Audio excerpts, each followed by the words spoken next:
जय हिंद दोस्तों, स्वागत है आपके प्यारे से चैनल द्रोणा शिक्षा क्लासेस में।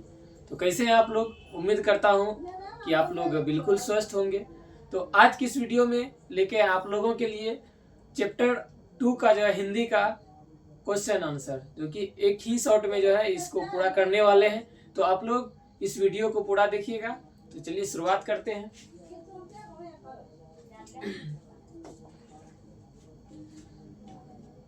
तो आपका अध्याय 2 है, जिसका नाम है विष के दांत। ये एक कहानी है। ये क्या है? एक कहानी है, विष के दांत। इसका जो है संपूर्ण क्वेश्चन आंसर करने वाले हैं, ऑब्जेक्टिव और सब्जेक्टिव। तो पहले इसका सब्जेक्टिव देखते हैं, उसके बाद ऑब्जेक्टिव देखेंगे। तो पहला क्वेश्चन आपका आता है, सेन साहब के परिवार में बच्चों के पालन पोषण में किए जा रहे लिंग आधारित भेदभाव का अपने शब्दों में वर्णन कीजिए।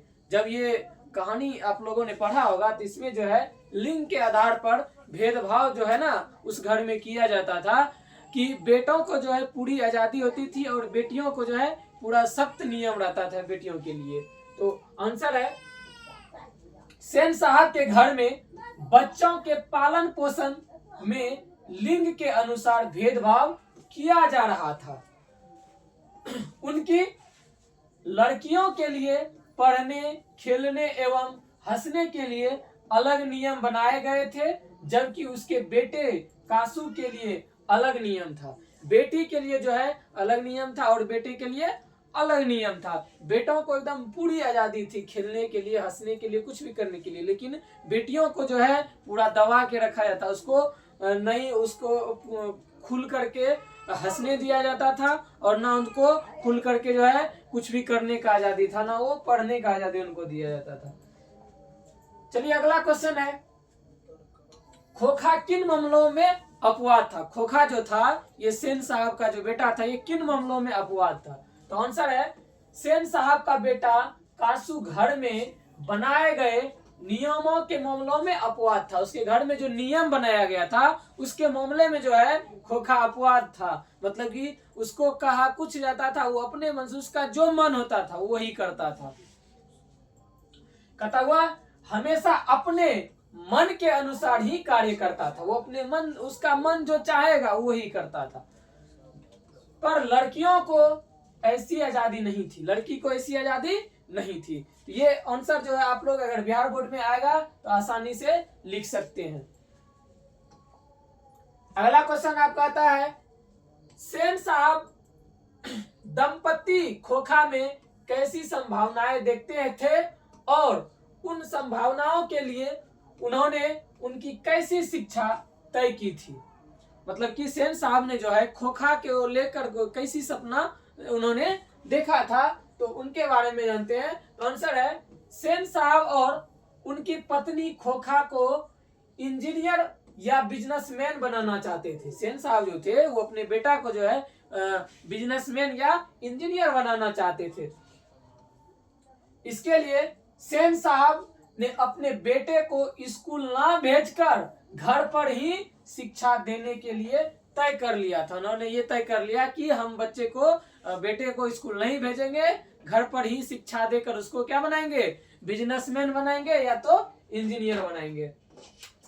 अगला क्वेश्चन आता है आपका, मदन और ड्राइवर के बीच के विवाद के द्वारा कहानीकार क्या बताना चाहते हैं?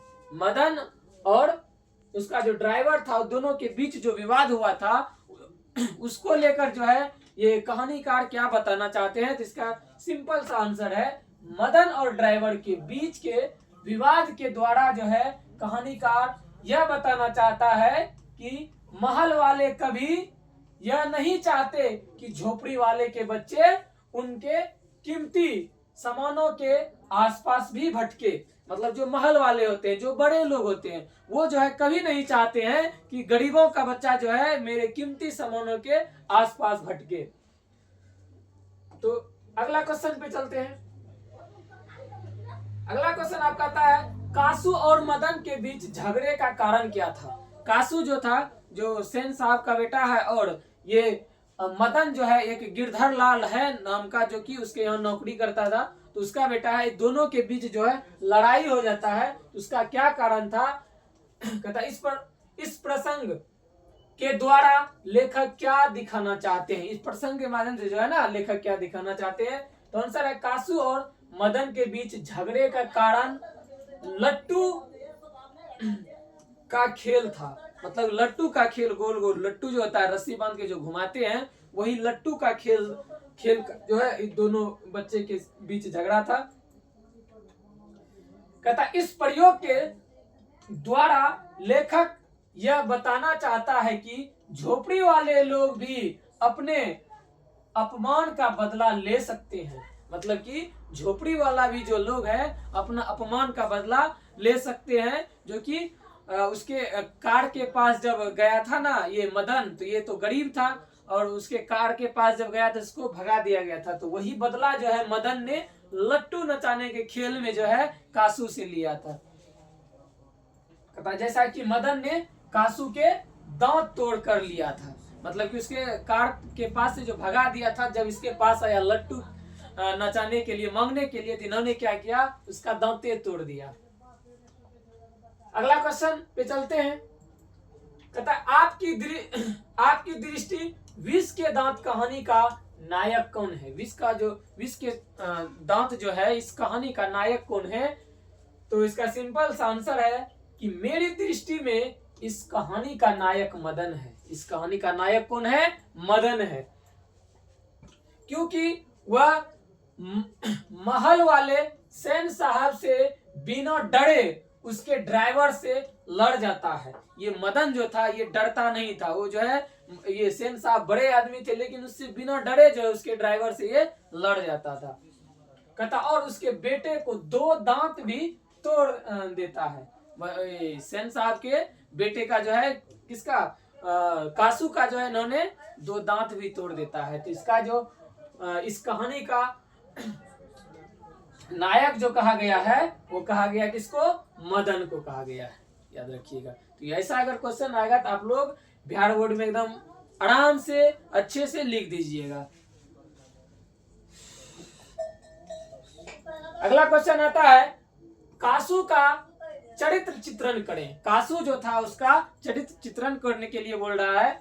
तो इसका जो है आंसर है कासू सेन साहब के बुढ़ापे की आंखों का तारा था। सेन साहब ने ऐसा सोच के रखा था कि मेरा जो आंखों का तारा होगा, मेरे बुढ़ापे का जो सहारा होगा वो खोखा ही होगा। और सभी एक पिता को जो है अपने बेटे का आशा भरोसा रहता है कि जब हम बूढ़े हो जाएंगे, जब हम चल फिर नहीं पाएंगे, तो मेरा बुढ़ापे का सहारा जो है मेरा बेटा ही बनेगा। कहता सेन साहब उसे इंजीनियर या बिजनेसमैन बनाना चाहते थे और कासू अपने पिता द्वारा बनाए गए सभी मामलों में अपवाद था। पिताजी तो उसको मतलब कि उसके लिए सोच रहे थे कि इसको नौकरी दिलाने का काम करेंगे, इंजीनियर बनाने का काम करेंगे, या तो बिजनेसमैन बनाएंगे, लेकिन वो सब चीज में जो है इसको रुचि नहीं था और उस सभी मामलों में ये अपवाद था। कहता है घर के लाड़ प्यार ने उसे बिगाड़ दिया था। घर में जो उसे लाड़ प्यार किया जाता था उसको जो है उसे बिगाड़ दिया था। कहता वह बिना डरे किसी के ऊपर हाथ चला देता था। इतना वो मतलब कि बदमाश हो गया था कि कोई कुछ भी बोला वो ये नहीं देखता था कि हमसे बड़ा है कि छोटा है, उस पर सीधा हाथ चला देता था। अगला क्वेश्चन आता है आपका सेन साहब का चरित्र चित्रण कीजिए। सेन साहब जो है उसका चरित्र चित्रण कीजिए, मतलब कि उसके बारे में जो है बताने के लिए बोल रहे हैं। कहता है सेन साहब विष के दांत कहानी का एक पात्र है। विष के दांत की कहानी का जो है ये पात्र है। कहता है सेन साहब की 5 पुत्रियां हैं। सेन साहब की कितनी पुत्रियां थी? 5 पुत्रियां थी और एक पुत्र था जिसका की नाम है कासू, जो कि पूरा बदमाश लड़का है। कहता वे अपने बच्चों के लिए घर पर अलग अलग नियम बनाए हैं। वो जो है बच्चों के लिए अपने घर पे अलग अलग नियम बनाए हैं। वह अपने बेटे में बुढ़ापे का सहारा देखते हैं। बेटे में जो है वो क्या करते हैं? अपने बुढ़ापे का सहारा देखते हैं, लेकिन ऐसा करने वाला कासू नहीं है। अगला क्वेश्चन पे चलते हैं। कहता है मदन का चरित्र चित्रण करें। मदन जो था उसका चरित्र चित्रण करने के लिए बोल रहा है, तो इसको सिंपल भाषा में कर सकते हैं। मदन विष के दांत कहानी का एक पात्र है। ये भी जो है विष के दांत कहानी का एक पात्र है। कहता है यह इस कहानी का नायक है। मदन जो है इस कहानी का नायक भी है, क्योंकि इन्होंने जो है सेन साहब के बेटे का 2 दांत तोड़ डाले थे और इसको एक हीरो का दर्जा दिया गया इस कहानी में। कहता है मदन बिना डरे, मदन जो है बिना डरे सेन साहब के ड्राइवर का विरोध करता है। सेन साहब का जो ड्राइवर था उससे बिना डरे जो है उसका विरोध करता था। कहता एवं जब कासू इसके साथ गली में खेलने आता था, तो मतलब इस गांव का जो है उस गांव में एक गली था, उसमें जब वो कासू खेलने आता था तो मदन उसे लड़ाई कर उसके दांत तोड़ देता था। जब उसके गली में जब ये कासू पहुंचता था खेलने के लिए तो उसका जो है मार मार के जो है ना उसका दांते तोड़ देता था। तो इसलिए इसको इस कहानी का नायक कहा गया है, मतलब हीरो कहा गया है। अगले क्वेश्चन पे चलते हैं। कहते हैं गिरधर लाल का चरित्र चित्रण करें। गिरधर लाल का चरित्र चित्रण करना है, तो आंसर में है गिरधर लाल विष के दांत कहानी का एक पात्र है। गिरधर लाल जो है विष के दांत कहानी का एक पात्र है। कहता यह सेन साहब का किरोनी और मदन का पिता है। सेन साहब का जो है ये किरोनी था और मदन का जो है ये पिता है। कहता मदन के द्वारा सेन साहब के बेटे से लड़ाई करने पर गिरधर लाल को काम से निकाल दिया जाता है। मतलब कि ये मदन के जो पिताजी थे गिरधर लाल, वो सेन साहब के किरोनी थे, लेकिन जब मदन ने उसके सेन साहब के बेटे कासू से जब लड़ाई कर लेता है तब सेन साहब ने गिरधर लाल को जो है अपने काम से निकाल देता है। चलिए अब आ जाता है इसका ऑब्जेक्टिव क्वेश्चन। तो कुछ इसका ऑब्जेक्टिव क्वेश्चन है, तो आप लोग वीडियो में जुड़े रहिए तो देख लेते हैं इसका ऑब्जेक्टिव, क्योंकि आपको बिहार बोर्ड में जो है बहुत ही महत्वपूर्ण होने वाला है। अगर इस सभी ऑब्जेक्टिव को आप चैप्टर बाय चैप्टर अगर कर लेते हैं तो आपको बिहार बोर्ड में इससे बाहर जो है ना आपको नहीं आएगा, इसी में से आपका आ जाएगा। पहला क्वेश्चन आता है विष के दांत कहानी के रचिता कौन है। विष के दांत का जो कहानी है इसका रचिता कौन है, इसको किसने लिखा है, तो याद रखिएगा option number B, Nalin विलोचन Sharma. विष के दांत कहानी के रचिता कौन है, नलिन विलोचन शर्मा। अगले क्वेश्चन पे चलते हैं। कहता है नलिन विलोचन शर्मा का जन्म डैश ईस्वी में हुआ है। नलिन विलोचन शर्मा जी का जन्म कब हुआ है, तो याद रखिएगा मेरे दोस्त, इसका जो जन्म हुआ है 1916 ईस्वी में हुआ है। नेक्स्ट क्वेश्चन है नलिन विलोचन शर्मा का जन्म कहाँ हुआ था। नलिन विलोचन शर्मा जी का जन्म जो है कहाँ हुआ था, किस जगह पे हुआ था, तो याद रखिएगा इसका जो जन्म हुआ था पटना में हुआ था। ऑप्शन नंबर इसका डी सही हो जाएगा। अगले क्वेश्चन पे चलते हैं। अगला क्वेश्चन है विष के दांत पाठ की विधा है। विष का दांत जो है ये पाठ की कौन सी विधा है, तो याद रखिएगा ये कहानी है, एक गांव की कहानी है। अगला क्वेश्चन आता है गिरधर लाल का बेटा है। गिरधर लाल का बेटा कौन है, तो गिरधर लाल का बेटा जो है वो है मदन। कौन है, मदन है गिरधर लाल का बेटा। कहता है खोखा किस कहानी का पात्र है। खोखा जो है सेन साहब का जो बेटा है खोखा, वो किस कहानी का पात्र है, तो वो है विष के दांत कहानी का ये पात्र है। अगला है मदन किसका बेटा है। मदन जो है किसका बेटा है, तो अभी इससे पहले भी क्वेश्चन आया था, तो मदन जो है गिरधर लाल का बेटा है। किसका बेटा है, गिरधर लाल का। इसका ऑप्शन नंबर बी सही हो जाएगा। नेक्स्ट क्वेश्चन पे चलते हैं। कहता है सेन साहब की कितनी लड़कियां थी। सेन साहब की कितनी लड़कियां थी, तो याद रखिएगा सेन साहब की कुल 5 लड़कियां थी। कितनी लड़कियां थी, 5 लड़कियां थी। अगला क्वेश्चन आता है कि सीमा, रजनी, आलो, शेफाली, आरती पांचों किनकी बेटियां थी। तो किनकी बेटियां थी पांचों, तो पांचों जो है सेन साहब की बेटियां थी। ऑप्शन नंबर इसका सी हो जाएगा। अगला क्वेश्चन है, नाउम्मीद बुढ़ापे की आंखों का तारा है। नाउम्मीद बुढ़ापे की आंखों का तारा है, तो किसके आंखों का तारा है? तो सेन साहब के आंखों का तारा है। जिसके आंखों का तारा कौन था? तो खोखा था। ऑप्शन नंबर बी सही हो जाएगा। अगला क्वेश्चन आता है, किसके अनुसार सेनों ने सिद्धांतों को भी बदल दिया था? किसके अनुसार जो है सेनों ने, सेन साहब ने सिद्धांतों को बदल दिया था? तो खोखा के अनुसार, क्योंकि खोखा जो है किसी भी नियम पे वो नहीं चलता, तो वो अपवाद ही चलता था।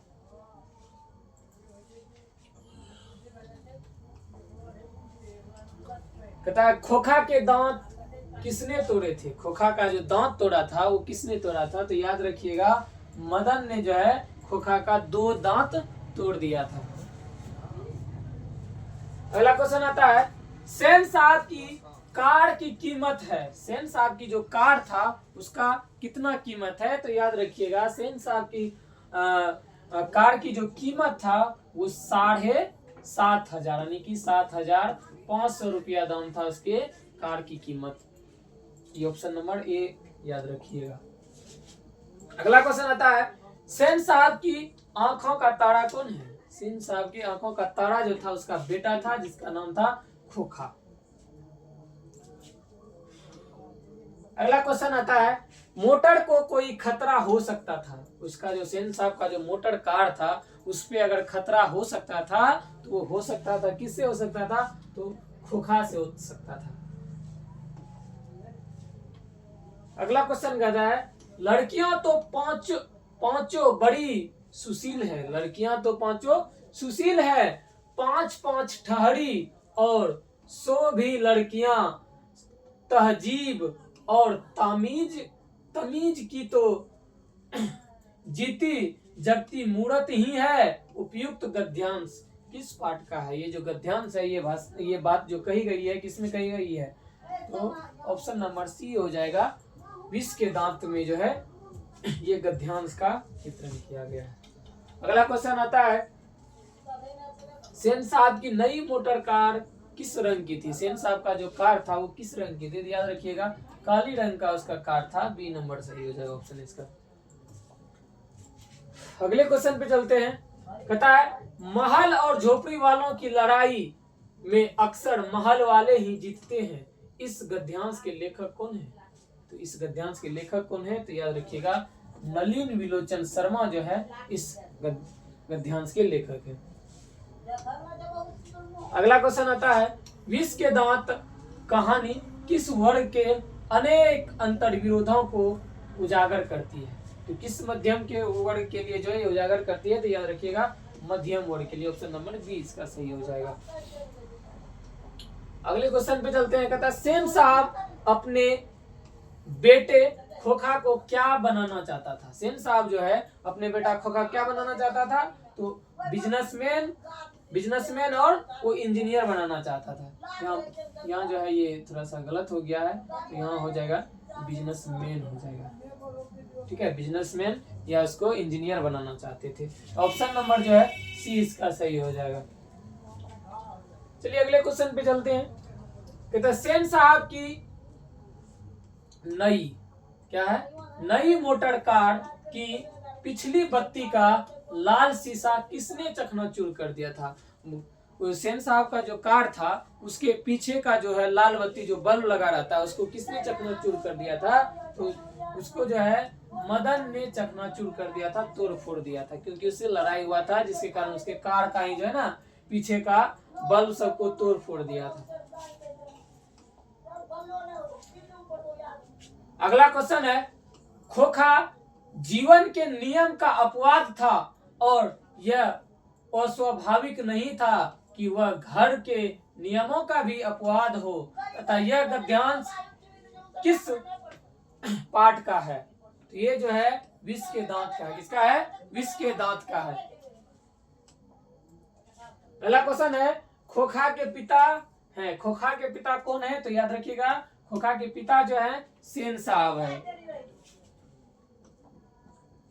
अगला क्वेश्चन आता है, किसके लिए घर में अलग नियम थे, दूसरी तरह की शिक्षा थी।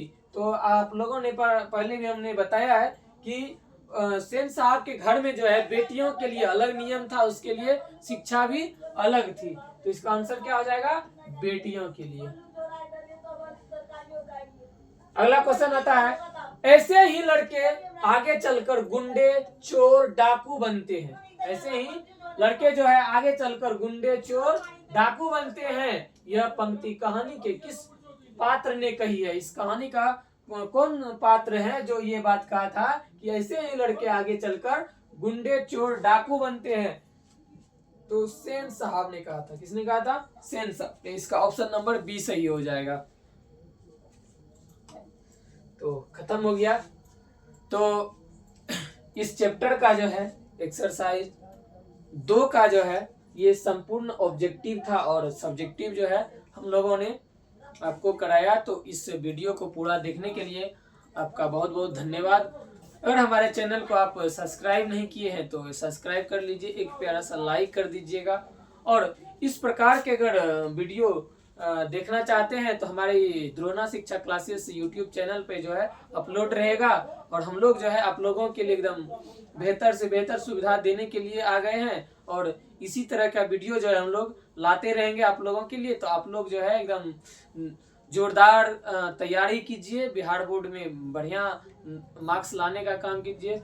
और अगर आपको ये वीडियो अच्छा लगे तो अपने दोस्तों के साथ भी एक शेयर कर दीजिएगा, ताकि आपके दोस्त अगर क्लास 10th में होंगे तो उसको भी इस वीडियो के माध्यम से जो है लाभ मिल पाएगा। तो चलिए आज के लिए इस वीडियो में यहीं तक रहने देते हैं। तो आप लोग पढ़ते रहिए, हंसते रहिए, मुस्कुराते रहिए। तो मिलते हैं एक न्यू वीडियो के साथ, तब तक के लिए धन्यवाद।